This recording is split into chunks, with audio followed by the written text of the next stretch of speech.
Advertencia, el siguiente video puede estar sujeto a muchísimos errores. No haga caso siempre de lo que dice este mono.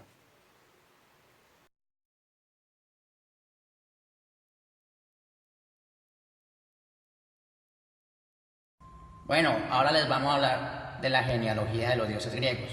Lo primero es lo primero. El primer ser que tuvo existencia en esa teogonía, por llamarlo así, es Caos, como el de mi cuarto, o sea, el desorden. No, Miki, pero cuando hablamos de caos no hablamos de desorden estrictamente, sino hablamos de una fuerza primordial. Ah, profe, va a meter la cucharada. Bueno, hágale pues. Usted me va a ayudar con esta vaina. Excelente. Bueno, entonces del caos y por génesis espontánea, porque no tenía parejas, estaba solo, y eso que en el entendido de que fuera un ser vivo, un dios, vamos a pensarlo de esa manera. Del caos surgen otros seres en el mundo griego. Trazamos una línea, tenemos entonces a Gaia. Gaia, muy famosa, la madre naturaleza o la tierra. Tenemos el Erebo, que lo podemos entender como la penumbra o las tinieblas. Tenemos el Tártaro, es decir, como el inframundo. En algunos mitos el Tártaro está dentro de la misma panza de Gaia. Imagínense los cólicos que debe darle.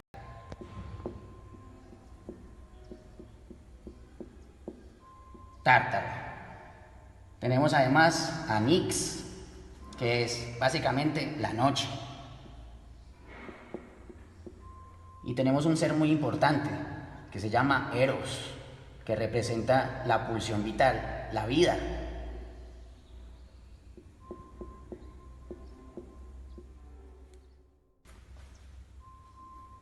Bueno, ahora vamos a seguir con esa genealogía. Y ustedes ya se dieron cuenta que la palabra que yo más repito es bueno. Es una manía mía. Gaia. No Gaia, bueno. Lo que sea. Gaia se sentía sola. Quería estar con alguien. Y pues básicamente creó las montañas y creó al cielo. Ese cielo lo vamos a llamar Urano. Y Urano es el que empieza con los problemas. Ya vamos a ver por qué. Bueno, parece que, otra vez bueno, que Gaia y Urano eran el uno para el otro. Gaia era enorme y poderosa y hermosa, y Urano era el único que podía abrazarla. Así que pues se casaron, se los vamos a unir, y empezaron a tener bebés, pero unos bebés un poquito monstruosos. Los primeros bebés que tuvieron se llamaban los hecatónquiros. Se cayó la tapa. Hecatónquiros, es una palabra esdrújula. Los hecatónquiros eran gigantescos, eran monstruosos y tenían una gran... Entonces los cíclopes eran en parte parecidos a los hecatónquiros. Eran grandes, monstruosos, tenían un solo ojo, pero la verdad eran bastante vistos. Le hago una lineecita. Ahora, ¿qué hizo Urano con esos cíclopes? Pues que también les tuvo miedo en el sentido de que le quitaran el poder. Así que también los mandó para el Tártaro. Y no contento con ello, no contento con ello, siguió teniendo hijos. Y allí es cuando tuvo a los famosos titanes.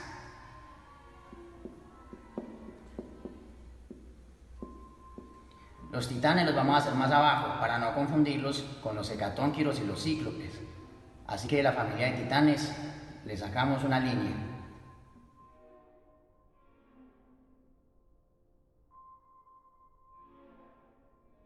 Papá, dentro de los titanes solamente vamos a mencionar los más conocidos. Vamos a empezar con Tea. Tea era considerada la titánida de la visión. Luego tenemos a otro titán llamado Yapeto, o sea, el papá de Pinocho. No, Miki Mono, no es el papá de Pinocho, no salgas con tonterías. Ay, déjeme a mí, déjeme ser feliz. Bueno, entonces, como les decía, tenemos dentro de esos a Yapetos, tenemos también a Océano. Antes de Poseidón había una deidad muy poderosa que se llama Océano. Poseidón es el dios de los mares, pero no de los océanos.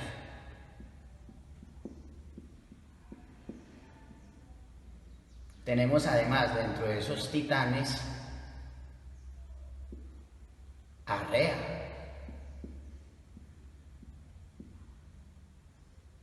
Y además de Rea tenemos a uno muy importante para esta historia, que se llama Cronos.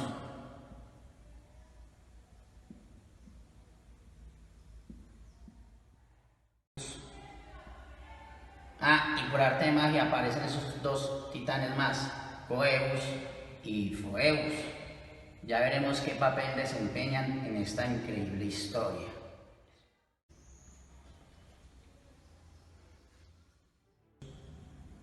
Y así como Urano se comió a los hecatónquiros y a los cíclopes, hizo lo mismo con los titanes. A estos les tuvo todavía mucho más miedo, se veían todavía más poderosos. Y los mandó al Tártaro. Y como el Tártaro estaba dentro de Gaia, esto le supuso grandes problemas estomacales a Gaia. No, mi kimono, no problemas estomacales, pero sentimentalmente hablando, le representaba un gran dolor, pues porque finalmente era la mamá. Déjeme a mí. Siga pues. Entonces, Gaia, como tenía mucho dolor de panza, dijo, no me aguanto más eso, voy a hacer algo. Ustedes no me pregunten cómo, pero habló con su panza, como las mamás en embarazo con los bebés. Y les dijo, oigan, ustedes tienen que liberarse, hagan algo, esto no puede seguir así. Todos estos titanes tenían miedo, nadie quería hacer nada. Pero uno de ellos, Cronos, que era más malo que el chikungunya, dijo, háganlo, yo le entro, yo le doy duro. Así que Gaia le dio a Cronos un arma, la llamó la hoz del Olimpo. Y con la hoz del Olimpo se armó la gorda. No Gaia, la gorda. ¿Y qué pasó? Que Cronos peleó con su papá Urano. Fue una pelea a lo bestia. Se dieron en la jeta. Mi kimono, no podemos decir eso. Bueno, se aporrearon. Y se aporrearon muy feo. Y Urano salió mal herido. Pero no murió. No murió porque recuerden que son dioses y son inmortales. Producto de esa herida y de la sangre que fue derramada en el mar, surgió una belleza, Apropiadita.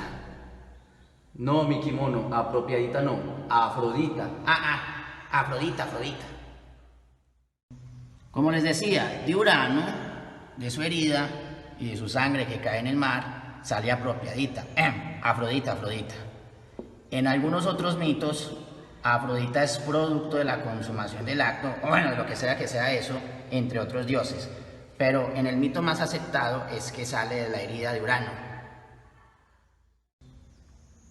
Cronos entonces libera a todos sus hermanos titanes. También libera a los cíclopes, no libera a los hecatónquiros. Yo no sé por qué no los libera. ¿Por qué no los libera, profe? La verdad no está muy claro porque no liberan a los hecatónquiros. Continúa. Bueno, lo cierto es que Cronos hace lo mismo que Urano hizo con sus hijos. Lo manda al Tártaro y pone a los hecatónquiros a que lo vigilen, lo encierran en el Tártaro. Pero adivinen qué, Urano le dice, lo que tú me hiciste a mí, tus hijos te lo harán a ti. Es una profecía y Cronos no se queda nada contento. Eso como que le come la cabeza. En todas estas, Gaia no quedó muy contenta, porque finalmente Urano era su esposo. Pero bueno, ya les voy a contar luego qué sucede con esa situación. El asunto es que Cronos, como ya es el nuevo amo del universo, el nuevo He-Man, entonces lo que hace es que necesita una esposa y se casa con una de sus hermanas. Uy, ¿qué es eso tan feo, profe? Mi kimono, son mitos y se entienden desde la visión de los mitos, no desde nuestra visión familiar y particular de la contemporaneidad. Así que continúa y no preguntes bobadas. Bueno, entonces, para usted es muy normal eso, ¿cierto? No es normal, continúa. Bueno, el hecho es que se casaron estos dos tortolitos. No tenían con quién más. Se casan ellos dos y empiezan a tener bebés. Estos bebés son los que vamos a conocer como los dioses olímpicos, o sea, los más famosos. Vamos a ver cada uno de esos dioses.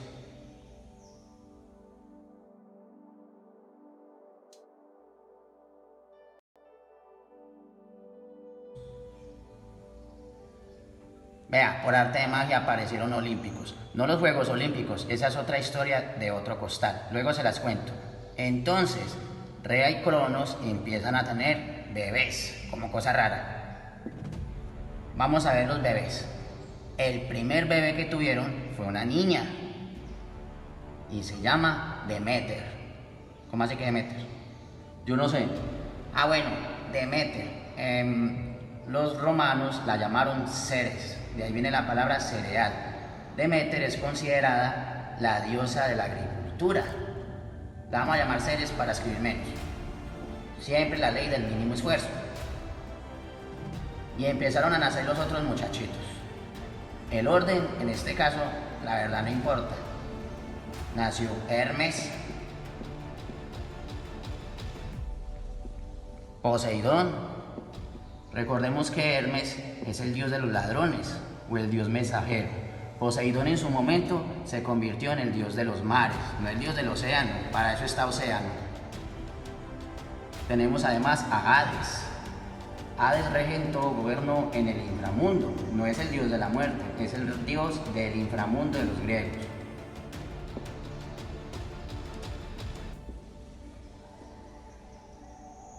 Tenemos además una diosa muy importante, Demeter, Hestia, Avestia, no. Vea, por arte de magia esto volvió y se organizó, y Avestia cometió un error, y no fue con Hestia. El error es que metimos a Hermes como si fuera hijo de Rea y de Cronos. No, ellos no son, él no fue hijo de Rea y de Cronos. Ya veremos de quién fue hijo, pero todavía no. Continuamos, entonces Cronos también tuvo a Hera, que luego sería esposa de Zeus. ¿Qué pasó con cada uno de sus dioses? Pues Cronos se acordó de la profecía de su padre y se los empezó a comer con salsa tártara. Con salsa tártara no, solo se lo comió. Pero si por allá dice tártara. Bueno, tártara. Bueno, el asunto es que se los comió uno a uno, sin piedad, implacable. Ya cuando se iba a comer a Zeus, pasó algo muy interesante.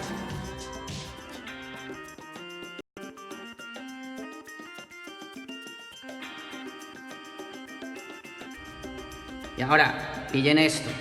Esta es la historia de la conspiración Roswell. Esta es una gran conspiración ejecutada por unas chicas. Empezamos por Gaia. Gaia estaba muy ofendida.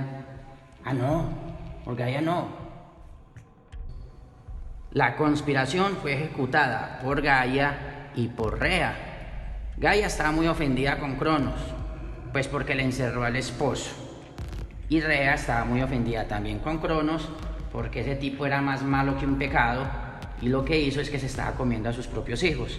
Entonces dijeron, esto tiene que parar, y urdieron un plan, muy sencillo. Gaia le dijo a Rea, cuando tenga el último muchachito, usted no le va a dar el muchachito a Cronos para que se lo coma. Lo que va a hacer es que le va a dar una piedra envuelta en pañales. Aquí hay que hacer una aclaración.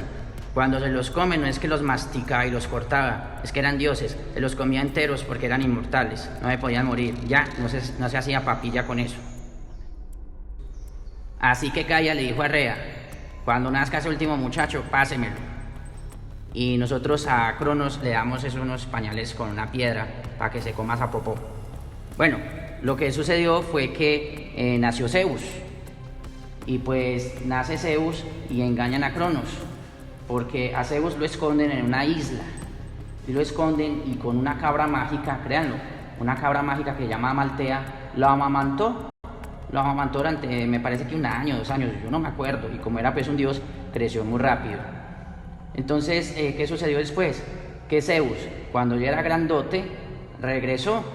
Pero no regresó con chirimías ni fanfarrias. Regresó muy molesto contra su padre Cronos, dispuesto a liberar el resto de sus hermanos. Liberar a sus hermanos no era tarea nada fácil. ¿Cómo lo iba a hacer? Cronos era realmente poderoso, había derrotado a Urano, tenía la voz del Olimpo, no la voz del Olimpo, la voz con H y Z.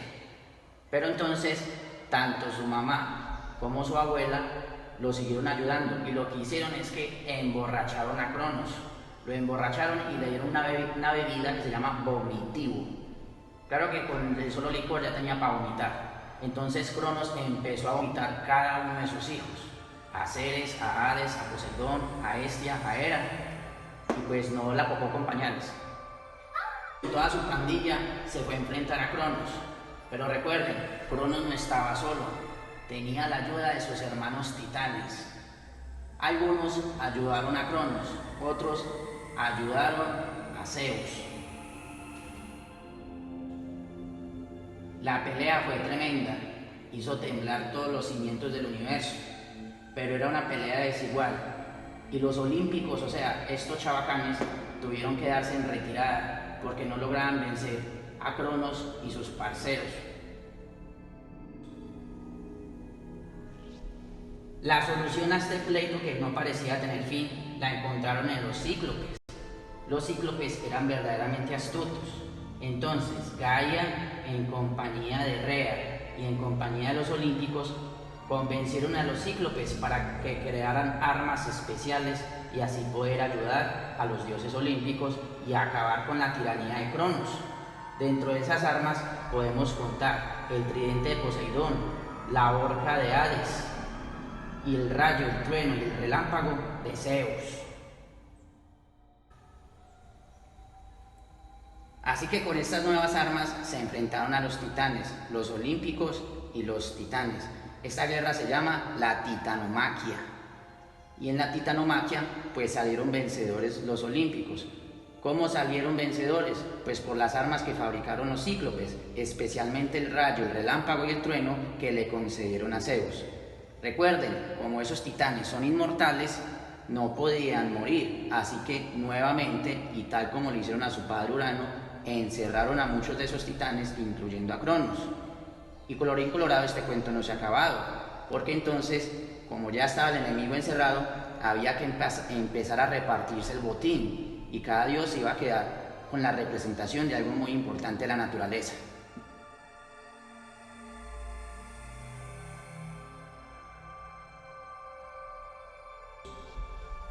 Entonces Zeus quedó como el dios más importante, el dios de los dioses olímpicos. Se volvió el dios del trueno, el dios del rayo y de muchas otras cosas. ¡Ay, el dios sinvergüenza! Él necesitaba aparentar que era un buen padre de familia y que no iba a repetir los mismos pecados de su papá Cronos y de su abuelo Urano. Y se consiguió a Hera. Hera era su esposa. Se casaron y tuvieron los siguientes hijos. Hera y Zeus tuvieron solo 3 hijos, y Zeus tuvo hijos con todo y todas. Vamos a ver los 3 hijos que tuvieron Hera y Zeus. Uno de esos hijos lo conocemos como el dios de la guerra, Ares. Otro de esos hijos se llamaba Vulcano o Hefestos. Hefestos posteriormente sería el esposo de Afrodita. Y Hefestos era muy feo porque lo dejaron caer del monte Olimpo. ¿Y por qué fue el esposo de Afrodita? Fue un castigo para Afrodita por su vanidad. Y otra diosa que casi no conocemos se llama Hebe o Hebe, que era la diosa de la juventud, una muchachita muy rebelde.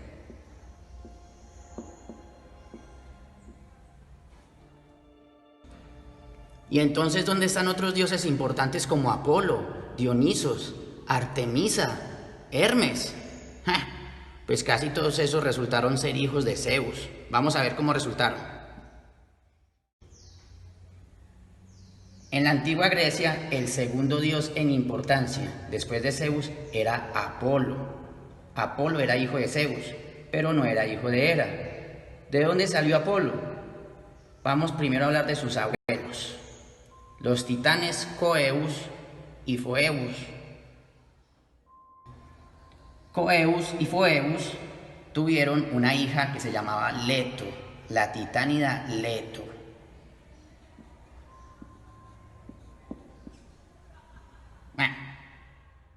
Zeus, que se enamora esperando las monedas de la de vuelta o esperando el bus, pues se enamoró de Leto.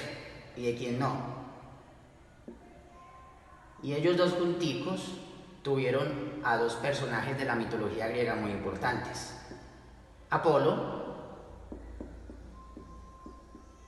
y la diosa Artemisa, o la Diana cazadora de los romanos.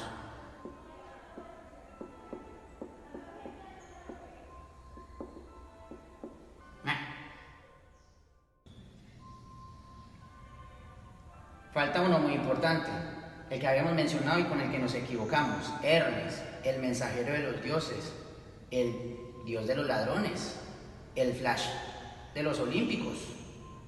Ese lo tuvo con un ser que se llamaba una pléyade llamada Mía. Y pues nada, eso es todo lo que les tengo para contar. Hay muchísimas historias más que tienen que ver con héroes, criaturas fantásticas y con muchos otros dioses, pero la verdad este pequeño tablero no nos alcanzaría ni el tiempo para contar todas esas historias. Luego, con un poco más de mesura, las contamos puntualmente. Seguramente me equivoqué en algunas de esas historias y seguramente otros mitos dirán otras cosas sobre esto. Pero bueno, se hizo el esfuerzo. Muchas gracias. Saludos y abrazos.